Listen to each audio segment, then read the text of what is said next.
Já ouviu aquela citação que diz: um herói deixaria você morrer para salvar o mundo.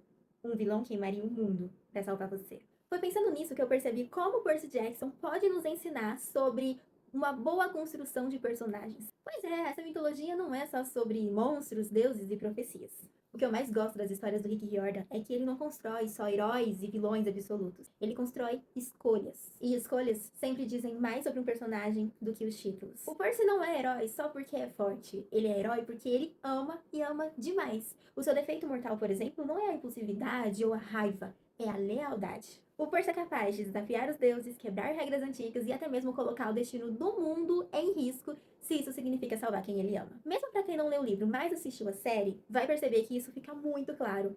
Annabeth, Grover, a sua mãe, o mundo pode esperar. As pessoas que ele ama, não. E é aqui que a estrutura clássica do herói começa a rachar. Já Luke, por outro lado, não se vê como vilão. Ele se vê como alguém disposto a fazer o que ninguém teve coragem. O Luke olha para o sistema dos deuses, para o abandono dos semideuses e pelo sofrimento coletivo e decide que o mundo precisa mudar, custe o que custar.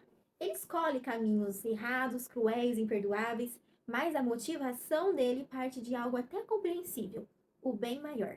De um lado, o Percy salva pessoas, do outro, o Luke tenta salvar o mundo. E essa é a genialidade da narrativa, porque o Rick Riordan faz com que a gente encare uma verdade desconfortável. Heróis e vilões se diferenciam menos pelo objetivo e mais pelos limites éticos que estão dispostos a ultrapassar. Essa reflexão passou pela minha cabeça também em um outro cenário. No jogo do Homem-Aranha, a decisão afunila em uma escolha dramática: salvar a tia May ou salvar o mundo tendo apenas uma dose da vacina de um vírus mortal. O Homem-Aranha, não o Peter, escolhe salvar o mundo e acaba vendo a sua tia morrer na sua frente. Isso acabou levantando o debate sobre o poder da escolha. Se eu decidisse o final, o que eu escolheria? E não existe o certo e o errado, não existe uma escolha limpa, não existe um final confortável. Existe apenas uma pergunta: quem você é quando você precisa perder algo?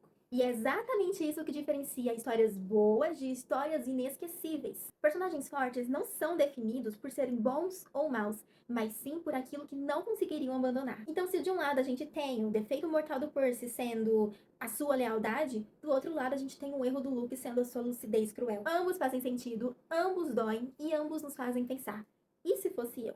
Como escritora e leitora, é isso que eu busco nos livros que eu escrevo e leio.